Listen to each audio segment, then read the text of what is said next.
welcome to another edition of Hardcore Wrestling Rants.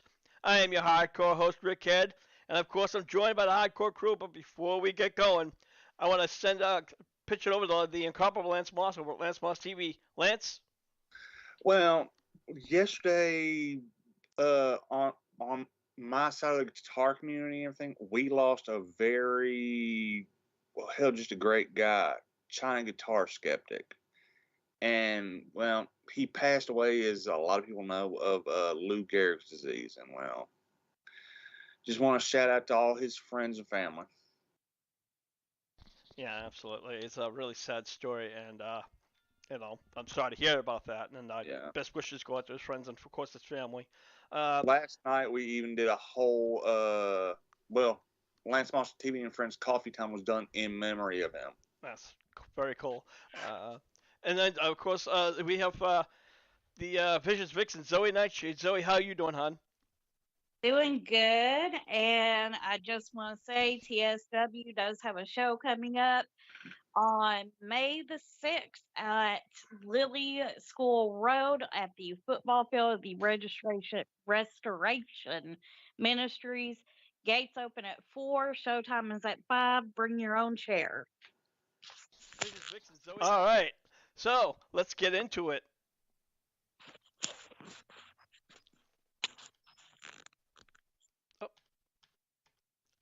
Sorry, a little technical info here. There we go. As you all probably heard by now, Ted DiBiase Jr. was arrested last week down in Mississippi for 13 counts of welfare fraud and money wiring. DiBiase stole money from emergency food assistance programs and the temporary assistance for the needy families. He's also charged for money laundering. And when, of course, we was asked about after he'd gotten out of the court, DiBiase only said, "Jesus loves you, brother. God bless you." He is now facing up to 80 years in prison. Now, you know what, guys? We've all heard the terms living off the system. And, some people may, turn a bad eye to it. But this guy was literally stealing from the system. And the reason why he said his justification was because WWE alumni did not give him the monies that they promised him. So, he had to go buy a house, a boat, and a car. Things that, everybody needs when they're down and out. Zoe, your thoughts on this? I was sorry to laugh. I think that's funny that the $1 Million Man's son is in trouble for this. It does make a bad eye on the system because there are several people who do this kind of crap. And honestly, for me, I had to be on food stamps and stuff there for a little while. I'm not afraid to admit it. Kevin didn't have the best paying job. I was unemployed trying to find a job. You got to feed your family some way, somehow. But whenever you're taking advantage of it and you're basically screwing the system, you deserve to go to jail. Yeah, especially when it's like, the amounts of money that he had stolen. He was he's stealing millions of dollars. Lance, what's your take on all this? Okay, he said he had to buy a house, a car, and a boat. Yeah. I could understand if it was somebody in the business, the stature of, say, his dad, Ted DiBiase, Hogan, Cena, Rock. Let's just be 100% honest here. Ted Jr. was mid-card at fucking best. Mm-hmm. He needs enough money to maybe food and get an apartment. Yeah, exactly. Get a damn job. Yeah, absolutely. This was, it wasn't enough, so he just stole it from people who were actually suffering. Especially, in this time of, where, money's not exactly easy to come by. Yeah. We're just getting past the pandemic. And, when we find out this scumbag the whole time's been stealing money. It's really disgusting. So. I mean, it's not like he couldn't go to his dad and say, "Hey, Dad, I need help." Yeah, no, and again, another thing, you can always lean the family for help, but apparently that just wasn't good enough either. Now, guys, I want to talk about this whole. There were rumors this past Monday on Raw that fans spotted CM Punk outside the parking lot where he was talking with Tamina. Now that's where the rumors continued to spiral, stating that Punk was backstage, shaking hands with Triple H, and even squashed a personal beef with The Miz. Apparently, Vince McMahon got a call, and he ordered that Punk was escorted off the property. Now, here's my thing.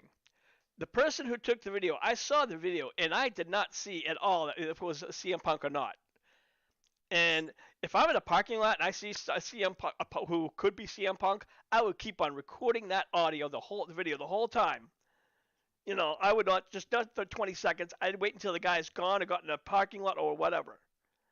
So I'm sorry, I'm calling bullshit. I think this is just somebody saw it, and the media just decided to fucking run with it. Lance, your thoughts? Well, I mean, if it was just CM Punk trying to smooth things over, that's cool. The story I had heard was Punk had some business in Florida and did not know that Raw was going to be in Chicago. It just so happened that he got booked on the same flight as some of the other wrestlers that live in Florida, and it just so and had gotten to talk to him while they were on the plane. And some of them invited him backstage. He did talk to Triple H, but in order for him to stay, Triple H had to actually talk to Vince, but Vince asked him to leave, and he left.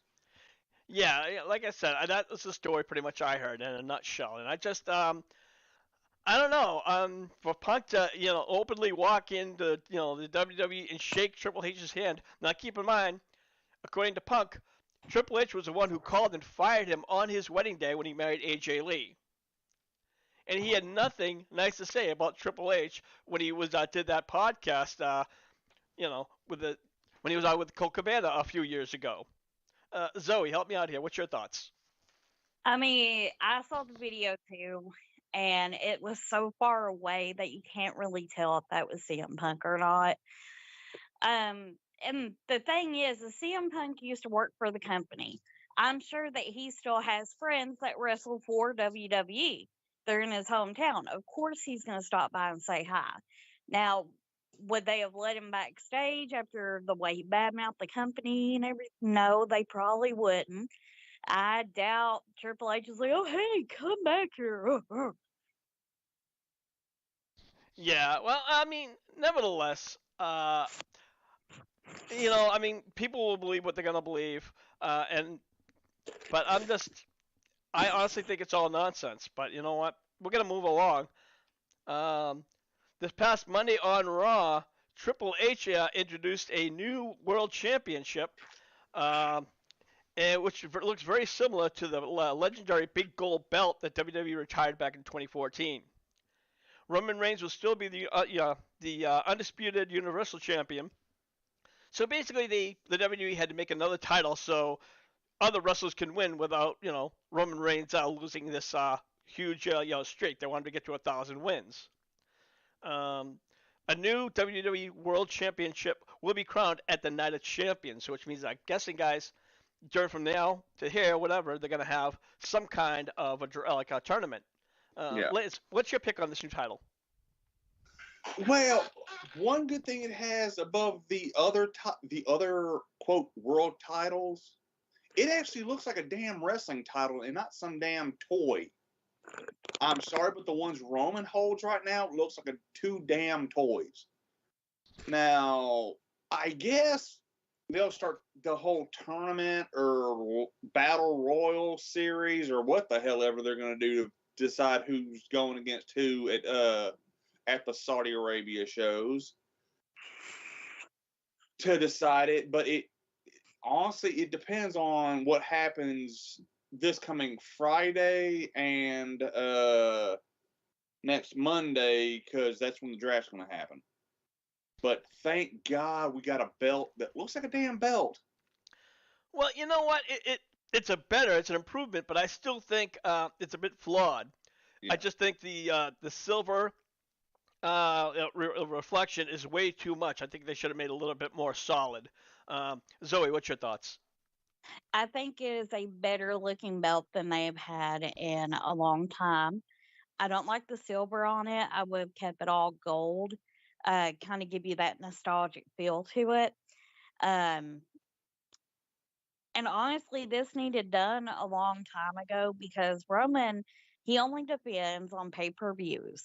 They're trying to get him up to that 1,000 day victory or championship or run, whatever you want to call it. I would say more than likely you're going to be looking at Cody Rhodes holding this new belt.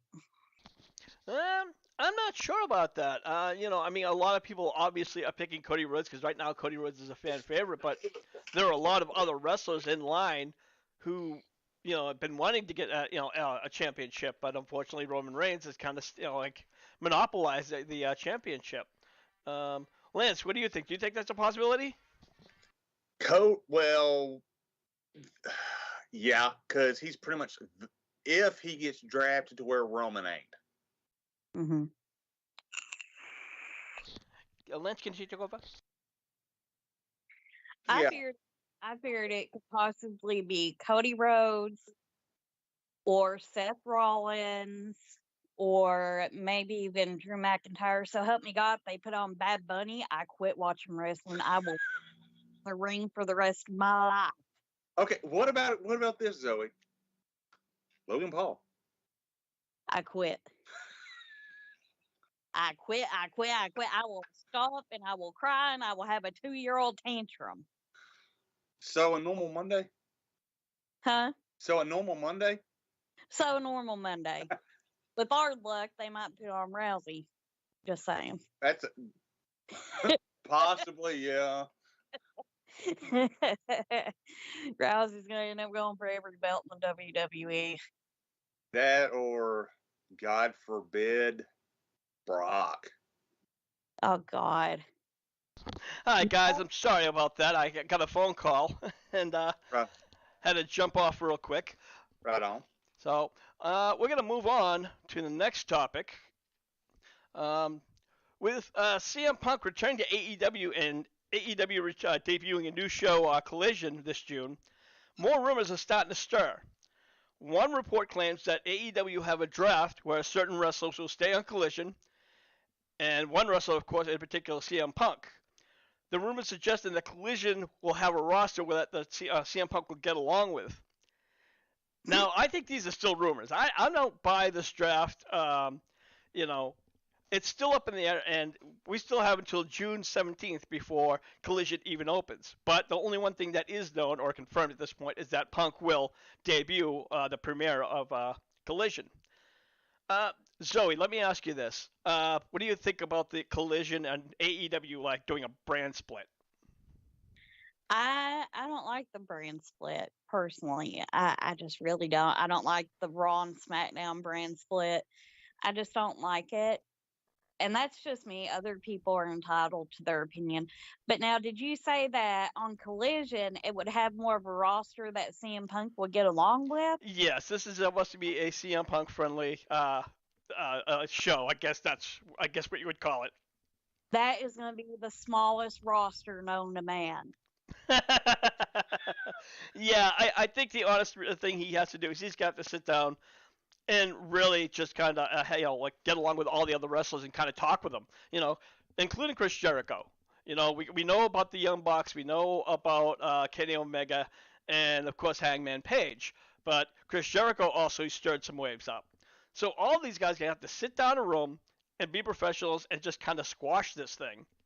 I mean, even if you don't like each other, at least be a professional in the ring. I mean, that's how I think things would go, Zoe. I agree. All right, Lance, what's your thoughts on a possible like roster split? Well, for one, because of this new show, I'm a little bit worried the whole roster is going to get spread a little thin because, and the crap fan base is going to get burnt out because, all right, Dynamite, you got 2 hours. Then you got an hour of Rampage. Now you got 2 hours of Collision. That's starting to push it for weekly TV. Because I Yeah. mean, how quickly have people gotten burnt out on WWE because of 5 a week? And Not to mention all the house shows too, and the pressure it's going to put on these rosters. and now I know Dark or Elevation might have got canceled by AEW, but Yes, they that still topic is coming up. they say they got a. There's another. Is Dark is still on, but Elevation ain't. I guess. Yes, it is. Yep. Actually, that was a topic we're going to talk about shortly. But yes, that is pretty much But the gist of the situation. that's like 6 hours right there, and heaven forbid the weeks they have their pay-per-views, they go 5-6 hours there. That's a hell of a lot of wrestling. Yeah. Well, I mean, I had no problem watching when WWE when I was a fan because it wasn't really predictable. It was starting to get interesting. Yeah. AEW, I have yet to have a problem with any of their matches or their pay-per-views. Obviously, there are going to be certain wrestlers that's not going to want to work, like 300 days a week.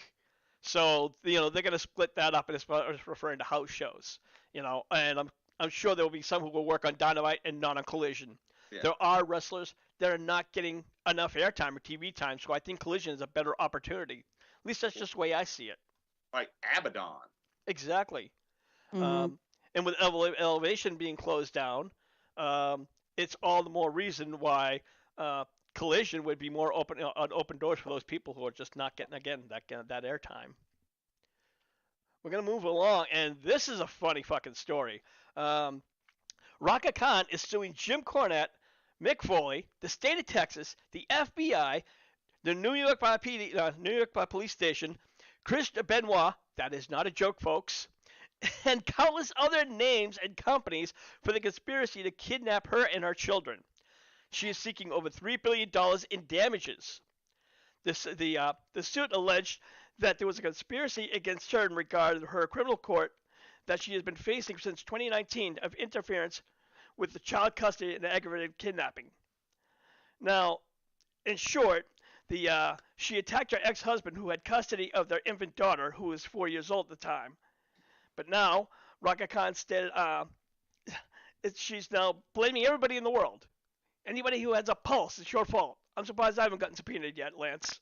I'm surprised the whole show hadn't gotten subpoenaed. Well, with Now, Joe here, Yeah. Now, all right. When did the Benoit thing happen? it was all lists. I was No, listening. no. What year did the Benoit murders happen? Oh God, at least What? it's been 08? something like that. Yeah. So she's alleging that in 2019, mind you, a son of a bitch that has been dead since 2008 is doing in charge or taking part in taking her kids away from her. Well, And Mick fucking Foley, one of the nicest guys in professional wrestlers from what I hear. well, yeah, but you know what though? That's just a handful. And I was listening to Jim Cornette's podcast, and Yeah. he was rattling other names. He was like Michael Jordan. There's some some airline, and I'm like, this has got to be kidding. And then I looked and I searched. I'm like, holy shit, she's fucking serious. What the fuck? She is just crazy, Zoe. I mean, I know women are batshit crazy, but this woman's way over the top. This woman takes it to a new daggone level. I mean, We have a phrase in the South. And Zoe can back me up on this one. She's up out her damn mind. Uh-huh. Yep. That suits it to me. I just can't believe that she's suing all of these people. And I'm not trying to be judgy or anything like that, but whenever the mother doesn't have custody of the kid, that right there tells you mom is batshit crazy. Yeah, exactly. Raka Khan only had a very short, wrestling career. She started out in 2005 during the Diva Search. She worked for the Indies for a couple of years, then on Impact Wrestling for another year, and that was pretty much it. So she was like just a drop in the water, and just a small, not even a. I barely even remembered her. When I had no idea who the hell she was. I was watching, I think the only time I really remember honestly was from when I was watching Impact when Impact was good and on TV. Yeah. So that's just We already talked about Dark being canceled, so I'm gonna just skip over that. Moving on. Uh, since Twitter started changing their Twitter Blue service, several big names in wrestling have vetoed the new program. Twitter Blue was for those who wanted their accounts to be certified. Names such as Renee Paquette, MJF, Sammy Guevara, Nikki Cross, and even New Japan Pro Wrestling and others who refused to pay the $8 a month that just started up. The blue checkmark is more important to celebrities and other companies because it certifies that that person or that company is real. Also, the blue checkmark also puts you on a higher search list. So, but I was talking with my girlfriend about this last night, and she just thinks it's stupid either. But Zoe, neither one of us are big business companies. We're just a simple Twitter account where I have like maybe 500 followers. Well, exactly. I mean, if you think about it, if you're famous, do you really want that blue check mark for everybody to know that's exactly who you are? And you get bombarded with messages and posts to you all throughout the night while you're trying to sleep? Well, I would rather some kind of input, but I mean, I guess it really depends on who you are. Um, but again, I guess just some people didn't want to pay that $8 a month. It's just it's something that they've already had, and I'll just start charging for it. You know, Lance, what's your thoughts on all this? I mean, it pay for it, don't pay for it, whatever. I do think what Zelina Vega and Alexa Bliss came up with as an alternative is an awesome idea. Instead of paying the $8 a month to Twitter, they're going to find an animal charity and give the $8 a month to them. Yeah, absolutely. That's just a really good thing to do instead of that for this little certified thing. I think it's just a bunch of nonsense and just a cheap way for Twitter to make money. Which I did notice something. Without paying, Twitter has started giving the blue check marks back. I did notice that. So it's kind of interesting that they kind of said, "Oh fuck," maybe they shoot themselves in the foot and realize that. Yeah, pretty much. Well, speaking of Twitter, last week Drew McIntyre blacked out his Twitter profile and banner, which stirred up rumors of him possibly leaving the WWE. Then on Monday, Becky Lynch blacked out her Twitter cover but kept her profile. And then later on in the week, Angel Garza blacked out her profile picture but kept the banner. So, Zoe, what's going on with this whole people blacking out? Obviously, is there some kind of like a new kind of like a campaign against Twitter or something? Am I missing something? I have no idea. I don't have Twitter. All right, Lance, what do you make of all this? Well, a lot of these people, like Becky and Drew, are coming up on contract negotiations with WWE, Endeavor, whoever the hell's paying their salary. Because at this point, it could be Endeavor or it could be WWE, which is pretty much one of the damn same. So it could be a way of saying, "Hey, play ball or we gone." Yeah, but Drew McIntyre's contract doesn't end until the end of this year, so that's still like 7 months out. So why stir shit up now? If you wanted out of the company, you would ask a request for release. But we've heard that he's been an Oz when it comes to money as far as a contract in the future, but he doesn't seem to be pissed off at the company in general. Well, Endeavor, just from what I've heard from people trying to get money from the UFC side of things, has been known for being a pain in the ass when it comes to contract negotiations. So maybe they're trying to say, "Hey, we ain't getting pushed around" or something. I don't know. Yeah, I don't know. Again, it's just one of those weird things that we're just gonna have to keep an eye on. And that's pretty much what else we got. Oh, that's right. No, according to reports, Bloomerang Law, former WWE writer Brunette Abrams, is suing the company for racist content in the past scripts. Below is an excerpt for this for the article I'm about to read. World Wrestling Entertainment Incorporated, Vince McMahon, and other executives allegedly discriminated and retailed against black female writer objective to offensively racist stereotypal jargon used in the scripts, such as of black wrestlers, including Bianca Belair and Apollo Crews. Abrams was allegedly subject to a number of racist pitches uh, after the complaining. On the on the Slack of the thread of McMahon and his daughter Stephanie McMahon were included in other writers suggested a black male wrestler should dress up in drag, when only a white wrestler noted that doing so could perpetuate harmful stereotypes would offend viewers. Now, I had to take a second to breathe, and it just seems again that people just want to pull the race card. Now, maybe I seem insensitive, but I don't see. I mean, Lance, WWE always pulls on stereotypes. That's what wrestling is. They use all types of stereotypes. Can I spout off a little bit of a list here? Go ahead. The Wild Samoans, the Sultan, the Iron Sheik, the Mexicools, the Nation of Domination. Of course, this is race based. It's been part of the business since the business began. Now, I did think of something. Could this be a way we get rid of Vince? It looks like somebody's just still trying to, get rid of Vince, but unfortunately, he's kind of like a cockroach that just won't go away. Well, yeah, but he ain't in charge now, and they got that little good boy policy, so maybe we can get old Vin Man to go to the nursing home. Yeah, but I mean, also you'd also have to, arrest others, like get rid of other scriptwriters. Zoe, what's your take on all this? Good God, these people would not survive the Attitude Era. I'm just saying, daggone. We live in a world of snowflakes. Please don't pull the race card on me because I said no snowflakes. I mean, everybody wants to pull this daggone race card. It's like I told you guys.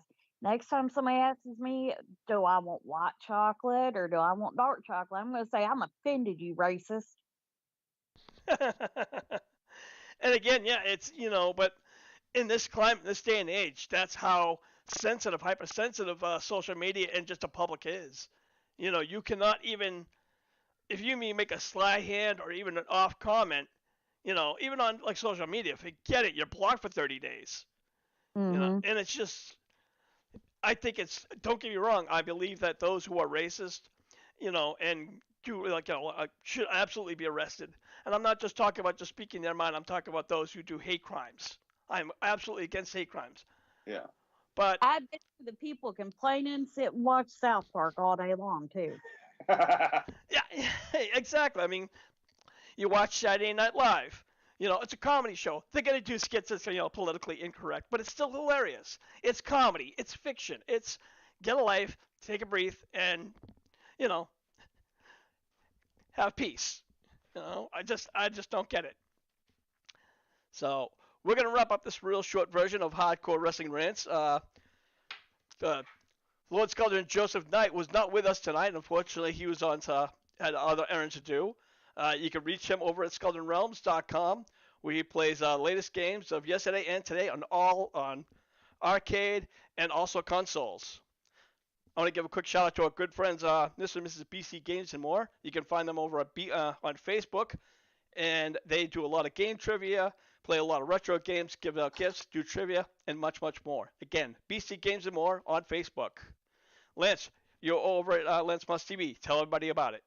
Well, every Tuesday night we go live on Lance Must TV, and friends, we never know who's going to show up. And I'm probably going to start working on getting the build finished. So that should couple of weeks maybe. All right. Well, we definitely look forward to that. Zoe, you got a show coming up. I do on May 6th at Restoration Ministry. I forget. It's if you want to go on Facebook and look up the show as well as the address and all the info that you need on the wrestlers, we're on Facebook at Traditional Southern Wrestling. Great group of guys, great group of girls. I love the locker room. It's so chill back there. Make sure you come out and support independent wrestling. All right. So with that, I'm your hardcore host, Rickhead, saying we'll see you when we see you. For the shirt.